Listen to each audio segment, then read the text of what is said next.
محمد وعلى آله وصحبه أجمعين. وعن عبد الله بن عمر أن رسول الله صلى الله عليه وسلم قال: إذا دعي أحدكم إلى الوليمة فليأتها. متفق عليه. وفي رواية مسلم: فليجب عرسا كان ونحوه. عبداللہ بن عمر رضی اللہ تعالیٰ عنہ کی روایت ہے کہ رسول اللہ صلی اللہ علیہ وسلم نے فرمایا ہے کہ جب آپ میں سے کوئی بلایا جائے ولیمے کی دعوت کو تو فلیاتھا، تو چاہے کہ وہ آ جائے، قبول کرے. سر ایک روایت مسلم میں ہے کہ فلیجب، اس دعوت کو قبول کرے. عرسن کان او نحوہ، شادی کی دعوت ہو یا اور کوئی دعوت ہو.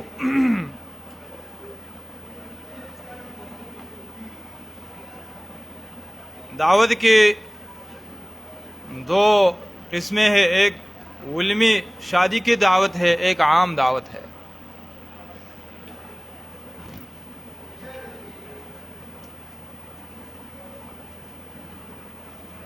شادی کی دعوت کے حکم میں اختلاف ہے.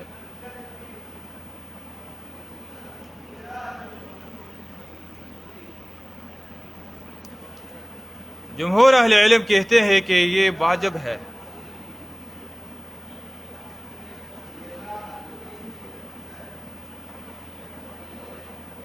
کیونکہ یہ امر ہے کہ ولیمے کے لیے کسی کو دعوت دی جائے تو وہ قبول کرے. اور بعض اہل علم کہتے ہیں، شوافع وغیرہ، کہ مستحب ہے.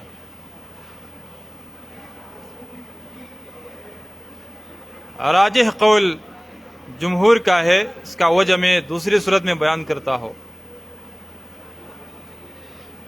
اور دوسری قسم عام طعام ہے، جو کہ ولیمے کا طعام نہ ہو. اس کے بارے میں بھی اختلاف ہے. اس کے بارے میں جمہور اہل علم کہتے ہیں کہ مستحب ہے،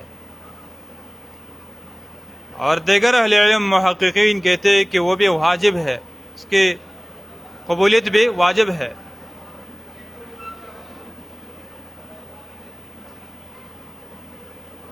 جمہور کے ساتھ استحباب کی دلائل ولیمے کے علاوہ جو دعوت ہے وہ ان کے ہاں مستحب ہے.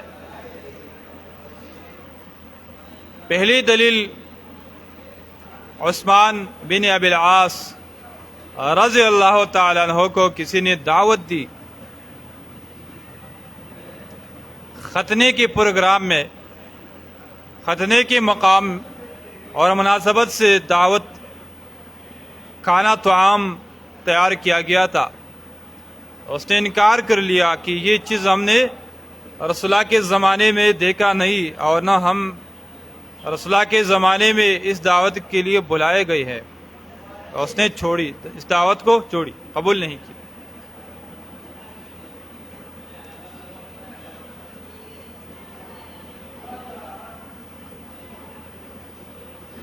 اور دوسری دلیل مرفوع روایت ہے.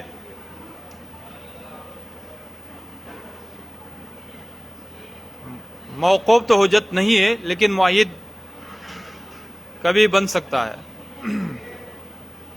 مرفوع روایت مسلم کی روایت ہے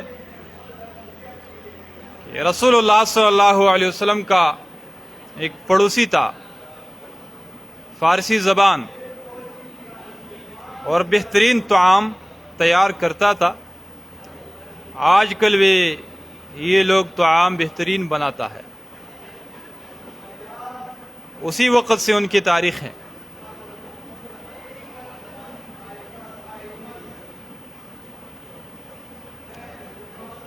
تو اس کا ایک غلام تھا، لحام، قصاب تھا. تو اسے کہا کہ 5 لوگوں کے لیے گوشت تیار کر لے. شاید میں ان 5 لوگوں میں سے رسول اللہ صلی اللہ علیہ وسلم کو بھی دعوت دو.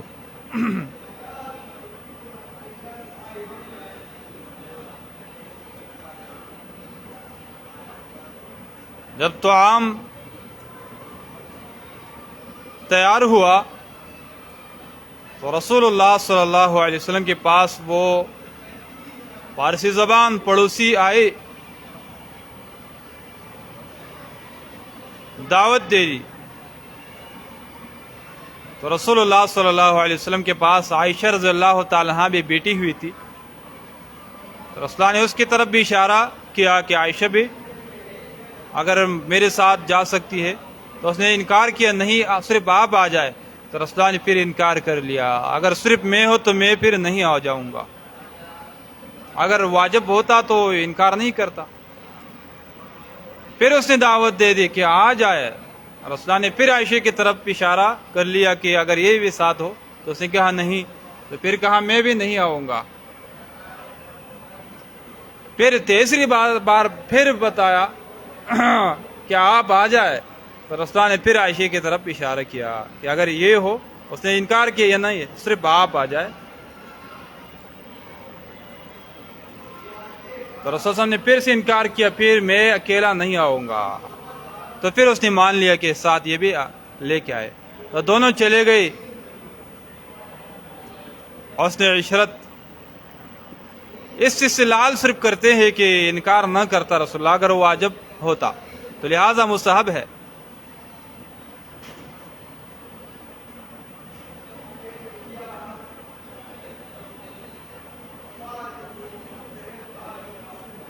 اور جس طرح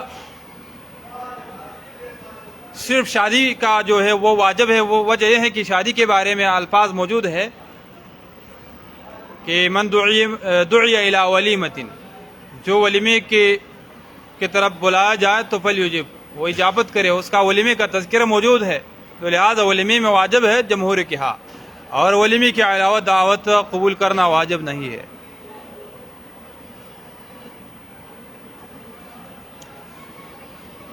دوسرا قول محققین کا ہے کہ ہر دعوت قبول کرنا واجب ہے. شرائط یہ ہے کہ وہ دعوت اس میں بدعات نہ ہو، بدعات پر مبنی نہ ہو، اس میں موسیقی وغیرہ نہ ہو، اسراف اور فخر اور کبریا اس میں نہ ہو.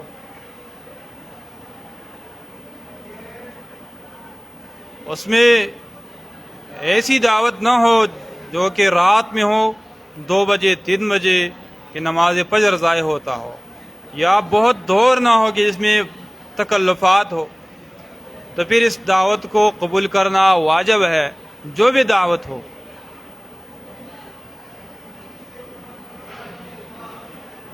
قبول نہ کرنے میں دعوت کا جو صاحب ہے وہ ناراض ہوتا ہے، قبول کرنے میں خوش ہوتا ہے، ان کی خوشی مقصود ہے. شادی کی دعوتیں بھی خوش ہو جاتا ہے کہ انسان چلے جائے، عام دعوتیں بھی خوش ہو جاتا ہے. اور یہ بھی شرط لگاتا ہے کہ یہ دعوت عام نہ ہو. آپ ایسے شخص ہو کہ آپ کے جانے سے وہ خوش ہو جاتا ہے، نہ جانے سے ناراض ہوتا ہے. اگر ایسی بات نہ ہو پھر بھی واجب نہیں ہے. اگر ایسی بات ہو کہ وہ ناراض ہوتا ہے آپ کے نہ جانے سے، جانے سے خوش ہو جاتا ہے، تب واجب ہے. کیونکہ ان کی علت و حکمتوں کو بھی دیکھنا. صحابہ کرام کے بارے میں علامہ ابن قیم نے یہ بات لکھی ہے، کانوا ینظرون العلل، علتوں کو دیکھتے تھے صحابہ کرام. اور جو کہ جمہور اہل علم نے کچھ دلائل ذکر کیے ہیں. پہلی دلیل وہ تو موقوف روایت ہے، عثمان بن ابی العاص کی روایت موقوف ہے، موقوف میں حجت نہیں ہے. دوسری بات یہ ہے کہ اس نے ایک علت ذکر کیا ہے کہ ایسی دعوت ہے کہ ہم نے رسول اللہ کے زمانے میں دیکھا نہیں تھا، تو یہ مسنون عمل نہیں ہے، اس لیے اس نے چھوڑا ہے. اور یہ مرفوع روایت ہے دوسری دلیل بھی. تو یہ رسول اللہ صلی اللہ علیہ وسلم کا مقصود یہ تھا کہ عائشہ بھی چلے جائے. گھر میں جب کچھ ہو نہ، کھانے کا کچھ بھی نہ ہو، اور صرف رسول اللہ کو دعوت دی جائے اور عائشہ ہاں بے سامنے موجود ہو، یہ تو پھر مناسب نہیں ہے. اسی وقت میں پھر اس طرح انکار انسان کر سکتا ہے کہ میرے ساتھ یہ ساتھی ہے مثلا، یا میرے ساتھ مہمان ہے میں اسی وجہ سے نہیں آتا ہوں، مقصود اس کا یہ ہے کہ اس کو بھی دعوت مل جائے، تو اس صورت میں جواز ہے، خاص صورت ہے۔ اور جو تیسری دلیل جس میں ولیمے کا تذکرہ ہے وجوب کے صورت میں،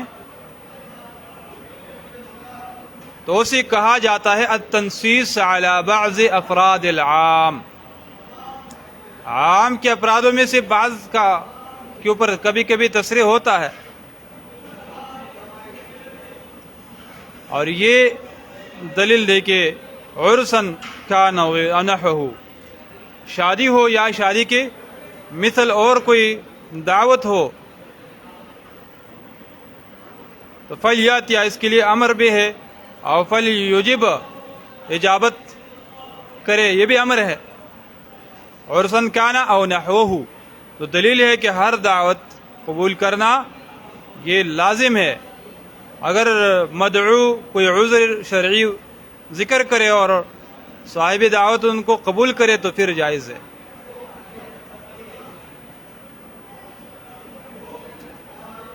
وعن جابر قال قال رسول صلی اللہ علیہ وسلم اذا دعی احدکم الى طعام فلیجب، جب آپ میں سے کسی کو دعوت دی جائے طعام کی طرف، وہ اجابت کرے، فإن شاء طعم، گھر آئے، اگر پسند کیا تو کھانا کھائے گا، وہ انشاء اگر پسند نہیں کیا تو ترکہ چھوڑے گا، یا روزے سے ہو، چاہے کہ وہ نفلی روزہ ہو وہ چھوڑ دے گا یا کھول لے گا، اور یا اپنی حالت پر روزہ ہو لیکن آ کے دعا کرے گا، بس 2 رکعت پڑھ کے دعا کرو، وہ خوش ہو جائے گا، حاضری دو، یا آپ پال کرتے ہیں جو ان کے سالن ہے وہ نہیں کھاؤ گے تو پھر بھی چلے جائے، عذر نہ کرو کہ میں بیمار ہوں، یہ میں پال کرتا ہوں، یہ ان کی خوشی کے لیے ہے، اگر پہلے سے عذر بتا دیا ان سے قبول کیا تو پھر ٹھیک ہے، ورنہ پھر چلے جائے، حاضری دے دو تاکہ وہ خوش ہو جائے، وہ انشاء ترک، لیکن چلے جائے لازمی۔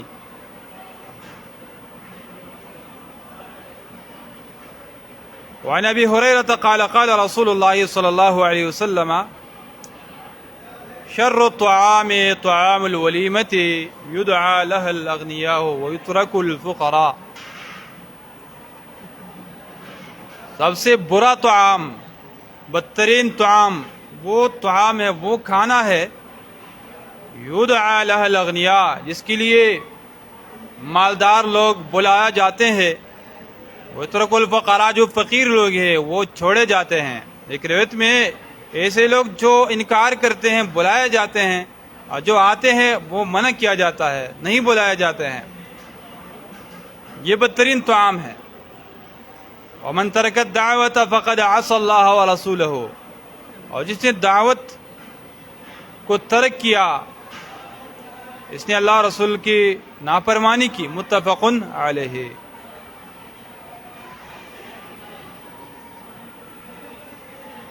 وعن ابي مسعود الانصاري قال كان رجل من الانصار يكنى ابا شعيب، انصاروں میں سے ایک بندہ تھا جس کا کنیت تھا ابا شعیب، ابو شعیب اس کا اسم کنیت تھا۔ كان له غلام لحام، اس کا ایک غلام تھا لحام، فقال اصنع لي طعاما، اچھا یہ لحام کی روایت یہی ہے، پہلا جو فارسی بندہ تھا فارسی، اس نے ایک طعام تیار کیا، اس کے اندر یہ تذکرہ لحام کا نہیں تھا، لحام کا یہی تذکرہ ہے۔ فقال اصنع لي طعاما يكفيني 5، 5 کے لیے کافی ہو جائے، لعل ادعو النبی، شاید میں نبی کو بلاؤ، خامس 5، 5 میں سے ایک ہوگا،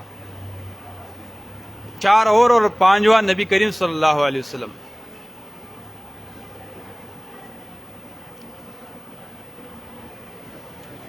وصنع له طعاما، کچھ طعام اس نے تیار کر لیا، ثم اتاه، پھر رسول اللہ کے پاس آئے، فقال، فدعا، اس نے دعوت دی، فتبعهم رجل، ایک اور بندہ بھی ساتھ روان ہو گئے، روانہ ہوئے، فقال انسم یا ابا شعیب، جب وہاں تک پہنچ گئی تو رسول اللہ نے اجازت طلب کی، ان رجلا تبعنا، ایک بندہ ہمارے پیچھے لگا ہے، وَإِنْ اگر آپ کو چاہیے آزینت اس کو اجازت دے، وہ انشیت ترک تو اگر اجازت نہیں دو گے تو چھوڑ دے. قال لا، نہیں چھوڑوں گا، بل اذنت لو، میں نے اس کو بلکہ اجازت دے دی.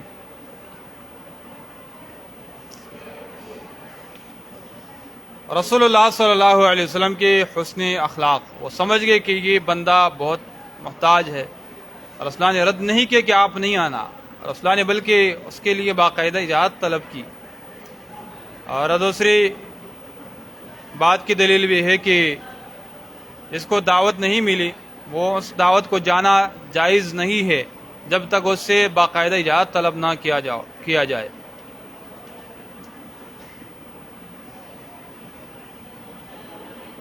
الفصل الثانی عن انس النسم علم على صفیہ بسویق وتمر. رسول اللہ صلی اللہ علیہ وسلم نے صفیہ رضی اللہ تعالیٰ عنہ پر سویق اور تمر سے شادی کی، ولیمہ بنایا. پہلے ہے حیسن، حلوہ، اس میں گھی، پنیر، تمر ہو، اور یہ بھی سویق ہے، ستو ہو سکتا ہے کہ یہ بھی طعام ہو. محدثین لکھتے ہیں کہ ہر کسی کے سامنے جو کچھ تھا تو وہی بیان کیا. کسی کے سامنے کچھ آتا ہے، کسی اور کے سامنے کچھ اور چیز آتی ہے. سویق اور تمر. رواہ احمد والترمذی وابو داود وابن ماجہ.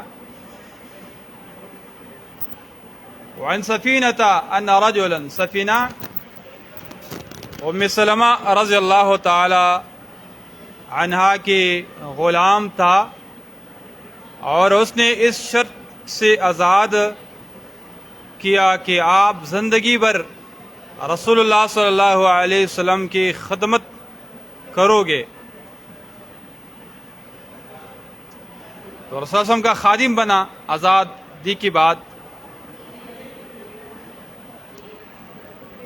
اور یہ وہ صحابی ہے جس کے بارے میں ہے کہ یہ دریا میں کشتی ٹوٹ گئی اور یہ ایک لوحہ پر بیٹھ گئی اور باہر اللہ تعالیٰ نے نکال دیا، دریا نے باہر نکال دیا. باہر ایک شیر سامنے آیا تو اس نے اس سے کہا کہ میں رسول اللہ کا خادم ہوں. تو اس نے اپنے دم نیچے کیا اور اس کو راستہ بھی دکھا دیا. یہ تاریخ ہے صحابی کے بارے میں. رسول اللہ کا معجزہ اور اس کا کرامت ہو سکتا ہے، لیکن صوفی لوگ پھر اپنے لیے اس طرح کی کرامات باندھ لیتے ہیں کہ ہم نے ایسا کیا سفر میں، وہ ایسا کیا سفر میں. صحابہ کرام کے بعض تاریخوں میں کرامات ثابت ہے، لیکن بعد والے لوگ اپنے پیچھے خود بخود لگاتا ہے اور بیان کرتا ہے. اور سفینہ کہ جو وجہ تسمیہ ہے وہ یہ ہے کہ سفر میں جب بھی جاتے تھے تو لوگوں کے ساتھ سامان اٹھاتے تھے. جب لوگوں کو تکلیف ہو جاتی، تکاوڑ ہو جاتی، تو ان کے سامان وغیرہ یہ اٹھاتے تھے اور ان سے تعاون کرتے تھے اور زیادہ سامان اپنے اوپر ڈال دیتے. تو اس وجہ سے رسول اللہ نے ایک سفر میں سے سفینہ کہا کہ سفینہ جیسے آپ سامان اٹھاتے وہ لے جاتا ہے. تو یہ ان کا اس سفینہ پر یہ مشہور ہو گیا. اس سفینہ سے روایت ہے کہ ان رجلا ضاف علی بن ابی طالب رضی اللہ تعالیٰ عنہ، ایک بندہ علی رضا کا مہمان ہو گیا. بعض محدثین لکھتے ہیں کہ مہمان نوازی کا طعام بھیجا عذاب لفظ کی وجہ سے، ایک روایت میں عذاب لفظ ہے، لیکن یہی معنی صحیح ہے کہ علی بن ابی طالب کا مہمان بنا. فصنع له طعاما، تو علی رضی اللہ تعالیٰ عنہ نے اس کے لیے طعام بنایا. فقالت فاطمہ رضی اللہ تعالیٰ عنہ نے کہا لو دعونا رسول اللہ، اگر ہم نے اس دعوت کے لیے رسول اللہ صلی اللہ علیہ وسلم کو بھی بلایا تھا تو بہتر ہوتا. فاکل معنا، ہمارے ساتھ کھا لیتے. فدعوہ، تو انہوں نے رسول اللہ صلی اللہ علیہ وسلم کو بھی دعوت دے دی.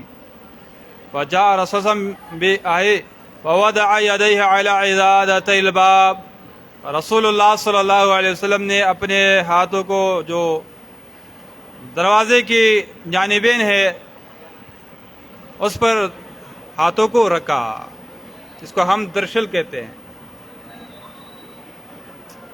فرآ القرامہ، ایک پردہ دیکھا. قد ضرب فی ناحیۃ البیت، گھر کے ایک جانب پر وہ پردہ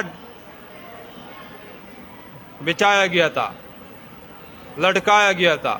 فرجع رسول اللہ صلی اللہ علیہ وسلم، واپس لوٹ کر چلے گئے.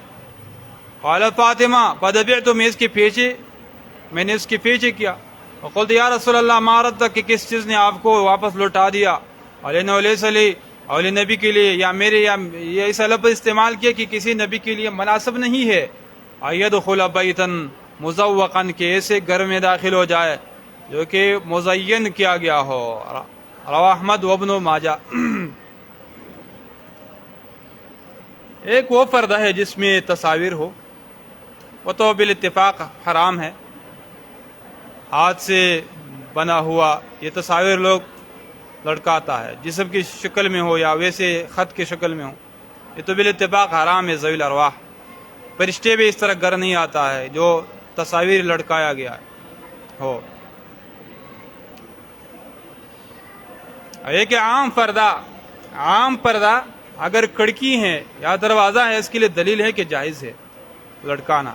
یا ایک الماری ہے جس کا دروازہ نہ ہو، اس میں کتاب ہو یا سامان ہو خراب ہوتا ہو، تو وہاں بھی لڑکانا جائز ہے. یا کوئی اور سوراخ ہو دیوار میں تو پھر جائز ہے.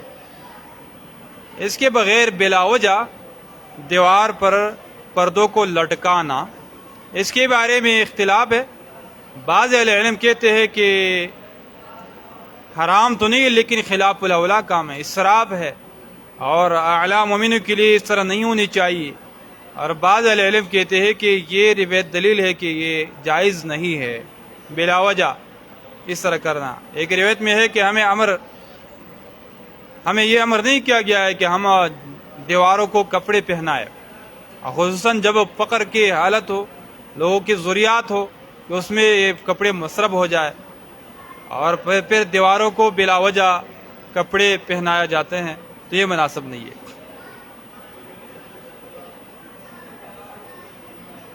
وعن عبد الله بن عمر قال قال وسلم من دعي فلم يجب فقد عصى الله ورسوله. جس کو دعوت دی گئی اور اس نے اجابت نہیں کیا، اس نے اللہ رسول کی نافرمانی کی. ومن دخل على غیر دعوت، جو دعوت دینے کے بغیر داخل ہوا، دخل سارقا، وہ سارق کی حالت میں داخل ہوا، چوری کرنے کی حالت میں. وخرج مغیرا، اور نکلا غاصب کی حالت میں، حملہ آور لوٹ ماری کی حالت میں چلا گیا.